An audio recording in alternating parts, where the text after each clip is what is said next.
Weather affects all, and Kansas City's VA Medical Center is undergoing a $7 million renovation. But there's been a problem. No air conditioning for one of the warmest Marches ever. The problem is getting solved now, though. KMBC 9's Peggy Bright is live with the story tonight. Peggy? Larry, temperatures and humidity rose outside, and they really felt it inside here at the VA hospital.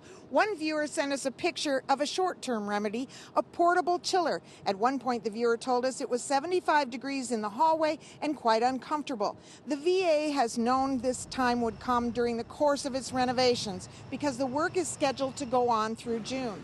The warmer temps just came much sooner than they had planned on. So today, the VA hooked up an industrial-sized unit that came in last week, and it's now pumping cool, dry air through the venting system. Well, joining us now live here is George Hazel. He is the chief engineer with the VA hospital. And tell us, George, how have the patients felt this through the course of this week?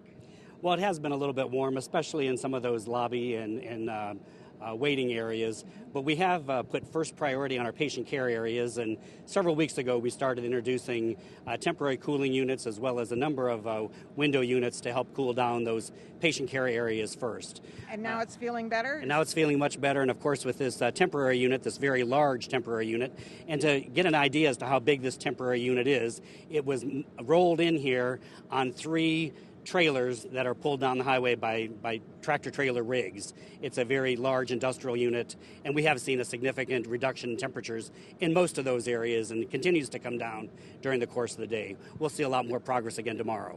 George Hazel, thanks so much for joining us live here. And again, the problem seems to be getting under control here at the VA Medical Center, with heat and humidity a problem earlier in the week, but improving right now. We're live at the VA Med Center. Back to you. Peggy Bright, thank you very much. And we'll, of course, keep you posted on how this temporary system works.